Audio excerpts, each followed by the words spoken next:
What's up guys, I'm Alan with Edge Autosport and I'm super excited about today's video because it involves my personal project car. This car is my 2004 Mazda RX-8, but that is not the car that this video is about. So some of you guys may remember from our YouTube channel or my Instagram, last year I had a 2016 Audi RS3. What you may not know is that around this time last year, this time being December, I traded it in on an Audi Q5 for my wife. Had to make adult decisions, very sad. I've missed that car ever since I got rid of it. So I finally decided to step into a little bit nicer car, and I have been missing the S3 so much that I decided to just upgrade to the Type R. No, not this Type R, the Type R S3, or just the RS3. So I got an RS3.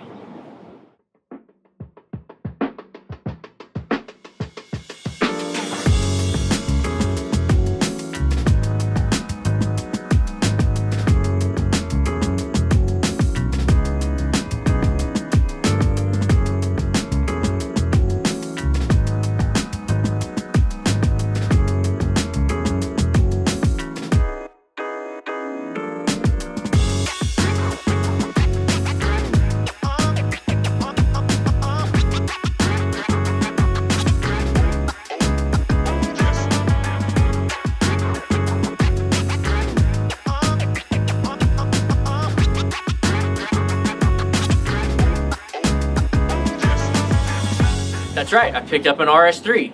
This one is a 2018.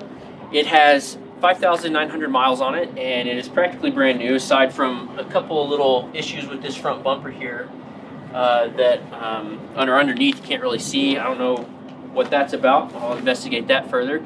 But overall, this thing is in really good condition. Paint's great, no chips, no scratches, no dings, and I'm super excited to have a very low mileage car to play with and to start out as a project. So the scope of the project is pretty much all about Dyno Spectrum. I have wanted to play with Dyno Spectrum since I heard about it, since it came out, and I have a handful of local guys that run it and love it, and so I just wanted to learn it and be able to use it and be able to tune it. And so yeah, the whole point of this project is to get Dyno Spectrum and to learn it and develop some tuning, or develop my skills as a tuner with a different platform and a different tuning software. So the goal for this car is I'm going to start out with Dyno Spectrum and just tune it stock using their off-the-shelf maps, maybe tweak some myself to see what I can get away with, what the car likes. I know that they have a really cool offering of off-the-shelf maps, and I've been doing a lot of research, just kind of reading up and kind of learning what I'm going to be getting into. But the first thing we always got to do when we get a new car is put it on the dyno and see where it starts. So I'm going to pull this thing around there, and we're going to get it loaded up and get a baseline and see what we're starting with, and then have a place to go from. So again, I am thrilled to death. I have never had a car this nice, and I cannot wait to start playing with it, tuning it, and making it faster. And ultimately, the goal, or the overall goal for this project, is basically just the dream daily driver. A lot of horsepower, but stock motor, stock trans. I don't want to go too crazy. I don't want to blow stuff up. I don't want to break expensive things. I just want to have a little fun and drive this thing to work and back, and maybe hit the track every once in a while. So yeah, that's the plan. Does anybody want to buy an RX-8, by the way?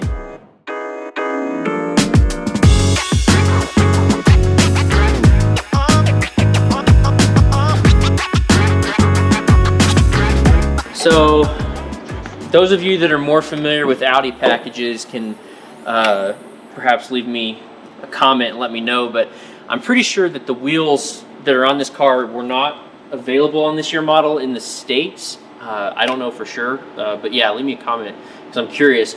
I do know this car originated in Canada, or well, it was first purchased in Canada, and then it has made its way to the US where I purchased it.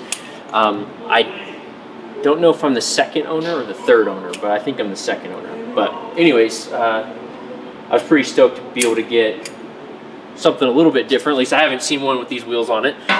So that was one of the reasons why I went after this particular one.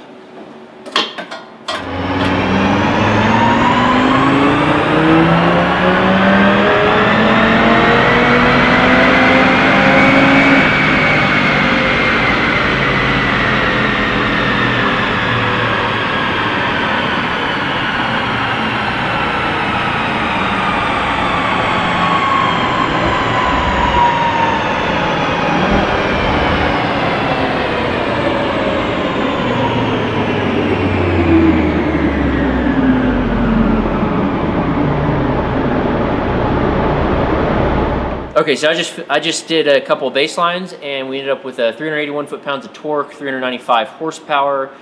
Just pulls all the way up top. It's really nice. Yeah, I mean, it doesn't. I don't think it's tuned based on the numbers it's making, because it's making what I'm pretty sure most RS3s make stock. So it's encouraging. I'm sure I'll find out more once I start plugging in, if plugging into it, if it's been tuned. But yeah, I decided, since I'm replacing my S3 essentially with the RS3, that I would compare it to my S3 from last year, and the final numbers that I made with that. The S3 ended up at 398 foot-pounds of torque and 360 wheel horsepower. And as you can see in this graph, the lighter lines are for the S3. Both of these pulls are done in 4th gear. It doesn't spool quite as fast. The S3 does make more torque in the mid-range, but only briefly, as the power comes on quick with the RS3 and just carries all the way up top, where the S3 just falls off. We are at high altitude. That's going to change a little bit of stuff, but and yeah, and the S3 had an intake, a catback exhaust, and a custom tune running an E30 blend. So and we still aren't quite to RS3 levels. I do know that with a couple more bolt-ons and a little more tuning, I could have probably gotten the S3 to the RS3 level, even possibly on stock turbo. But the RS3 is stock and is a blank slate, and we are going to be able to bring a ton more power and torque out of this thing with some tuning and some mods. So first step is going to be tune it. So I got to get DS1 ordered and get it on the car and start playing with it. And so that'll be the next video that you see from me with the RS3. In the meantime, we've still got Project Half-Sin going on with the Focus ST. We've got a big turbo Type R, Civic Type R coming out. Here we're going to be putting a PRL turbo on that Type R and tuning that. It's going to be fun. So be sure and subscribe to our channel. I hope you want to see more content from this, because I'm going to be putting it out there regardless of whether or not you guys want it. But a lot of this is more just for my own enjoyment, my own pleasure, getting to learn a different platform and expand my knowledge. So thanks for watching this video, guys. I hope you enjoyed it. We'll catch you next time.